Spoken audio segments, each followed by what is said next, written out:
I've never liked the phrase, God never gives you more than what you can handle. I know that phrase is comforting to some. To some, it can give reassurance that whatever happens to them, they can and will get through. To others, it gives meaning to otherwise meaningless suffering. But the phrase has always made me cringe, at least the way that it's often used to imply that bad things that happen to us are God's way of strengthening or testing us. I think about it like this. Imagine a loving parent, like an actual good, loving parent. Now imagine that parent saying to their child, I've decided to give you cancer to make you a stronger person. Or, I've decided to have you fired from your job next week so you can learn how strong you are. Or, I've decided to eliminate some of the people who are closest to you so you can better appreciate what you had after the fact. Now, if you learn about a parent like that, you'd call Child Protective Services, not extol them for their life skills development techniques. I don't believe that God gave me cancer to teach me some lesson. I don't believe that God does terrible things to me so I can learn patience, fortitude, or strength. And I don't believe that everything that happens in the world is a direct result of God's decisions.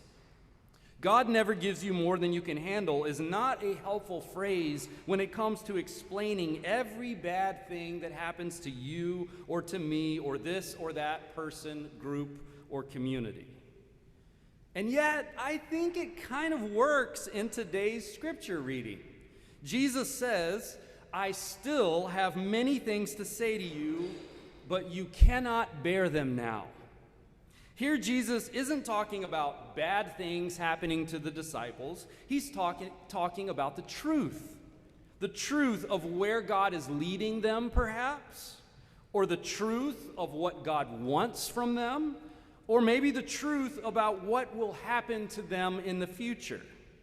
Though I know one or more of those things, Jesus tells his disciples, I'm not going to share it with you now because it's too much.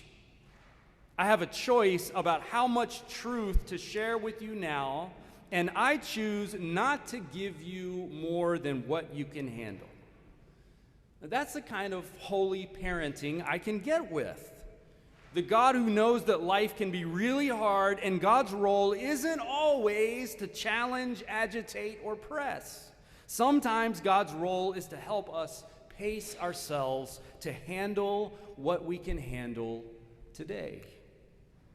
Poco a poco, as Spanish speakers say, little by little, or paso a paso, as they prefer in Cuba, step by step. Or as Jesus said elsewhere, today's trouble is enough for today. Pace yourself. It's good to realize Jesus' pacing here, since we often tend to think about discipleship in right or wrong terms. Live the Good Samaritan story at every moment of your life. The right choice is to feed the next person you meet who is hungry. The right choice is to clothe the next person you meet who needs clothing. Good and bad, right and wrong. It's not a bad way to live your life. But here Jesus talks about leading the disciples into truth as more of a journey and less of a singular choice in time. A trip that we are taking where each step reveals a little more truth and understanding the farther we journey with God.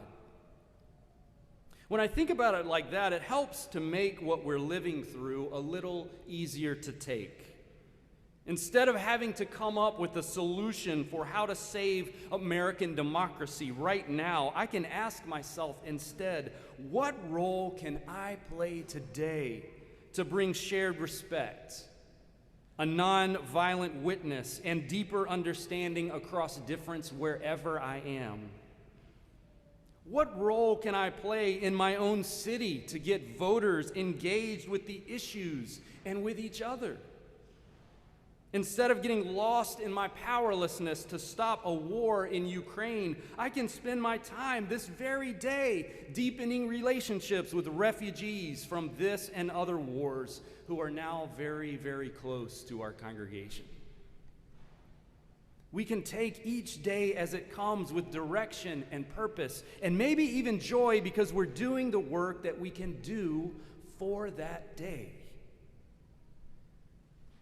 Now, if I'd heard myself preach this sermon 10 years ago, the 39-year-old Andrew would have critiqued it as not enough. Bishop Douglas Miles used to push pastors like me to, quote, do violence to ourselves, meaning that there are times when we need to push ourselves to go beyond our normal limits in order to achieve something significant and important. And there are plenty of times when that kind of effort, even sacrifice, is needed and required. But lots of our activism isn't producing the results that it's intended to produce. And I worry that we spend precious energy in places that wear us out without producing the results that Jesus says will happen in the presence of the Spirit. I've mentioned before Eitan Hirsch, who has pointed out that though a third of Americans say they spend 2 hours or more each day on politics, 4 out of 5 say that not 1 minute of that time is spent on any kind of real political work.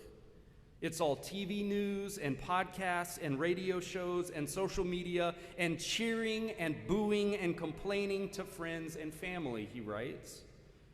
And many of us who do consider ourselves engaged in real political work have taken to the streets in impressive displays of people that unfortunately have produced very little in the way of actual change. I personally joined the Women's March, marched through the streets after George Floyd was murdered, and attended the original March for Our Lives anti-gun violence march after one of the school shootings a few years ago. But police killings of people, including the disproportionate killing of black people, have not changed statistically. No meaningful gun legislation has passed at the national level, and the Me Too movement got a few high-powered abusers fired, but not much more. Now, this reality could be a cause for hopelessness. But for people of the Spirit, it should be instead a cause for reflection.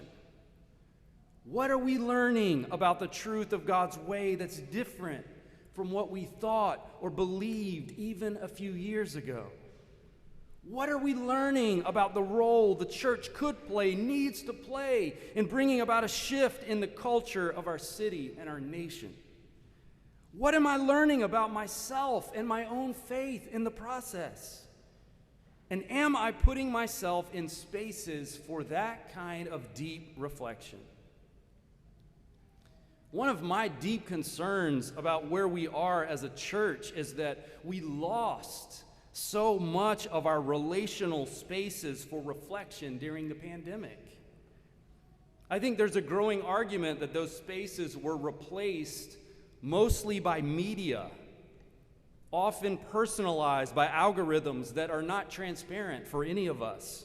So where before the pandemic, more of us might have hung out after church to share our grief and reflections on the recent spate of shootings, and grown in our understanding of where we might act together after the pandemic, many of us are more likely to read posts on Facebook or watch reflections on TikTok targeted to me because of my past preferences.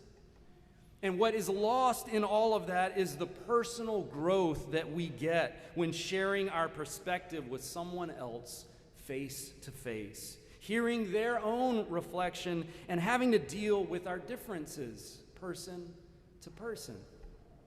What's lost is the energy of learning that you are not alone, but also that others are not exactly like you. What's lost is the confidence that faith is a journey. It's more of a verb and less of a noun, and there are others who are moving and growing with you. And if we are not changing and growing in our understanding, our relationships, or our maturity, then should it be any wonder that the rest of the country isn't changing or growing either? I think this is part of what Jesus was trying to teach his disciples on their journey toward truth. What's most important, he reminds them, is that they are in relationship with God, whether Jesus is present or not. And because they are in relationship with this God, they can expect to learn more and grow more and even accomplish more as their journey into truth progresses. But not in a linear way. Sometimes things get worse, much worse, before they get better. Sometimes discipleship in the world requires a change in my heart, in my habits, in my way of living. Sometimes the foundation on which I build my hope crumble, and I have to start again. Sometimes the world doesn't choose righteousness or justice or love, which makes it even harder for me to keep choosing it myself. I can't bear the fullness of truth all at once. This is hard. On that, the Apostle Paul and Jesus agree. It's hard because I don't want to be in relationship with some of the people that God seems to be in relationship with. Their words and their deeds can really hurt you, really hurt me. I'd rather keep them out of my social media feeds and off my personal daily encounters as well. In places where I can see most clearly where others need to change, it is hard for me to accept that I might need to change too. But this kind of life in the Spirit, Paul says, inevitably leads to hope. Suffering received as a result of choosing a path toward truth eventually turns toward joy, Jesus tells his disciples. This journey with God and God's people leads to somewhere good and fulfilling. We've entered Pride Month, a time for the LGBTQ community to celebrate their sacred worth and raise awareness about the rights they deserve and the places where they are still treated with less than dignity and respect. And I've been reflecting on how quickly things have changed in the last 50 years. How it is that this community managed to shift public opinion, theological discourse, and law and policy in such a rapid amount of time.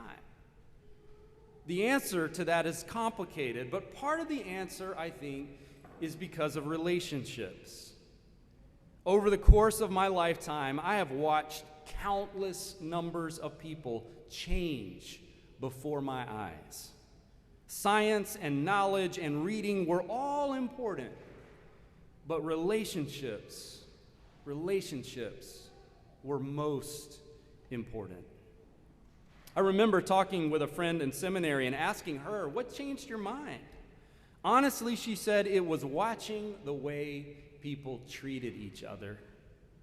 I saw how people claiming biblical authority and God's truth were actually treating other human beings, and I realized that did not reflect the loving God that I knew. She learned through relationships. She grew in relationships. We have to find a way to do that again in our country. Behind every major social movement that's stuck, every shift in the moral arc of the universe in the direction of justice was and is the foundation of relationships. More immediately, we can find a way to value relationships in our own living, to risk relationship across lines of neighborhood, race, gender, generation, creed, and culture. Choose to try to know and be known with all of the fear and vulnerability that entails, trusting that God is always in the mix, working toward justice and joy. We can start right here in the church. Sign up and go canoeing with the green team. Volunteer with the Ministry of Welcome or at the Soaring Eagles Learning Camp. Attend a Bible study or the book group. Or just introduce yourself to someone this very day before you walk out the door and start a relationship. Poco a poco, little by little, paso a paso, step by step.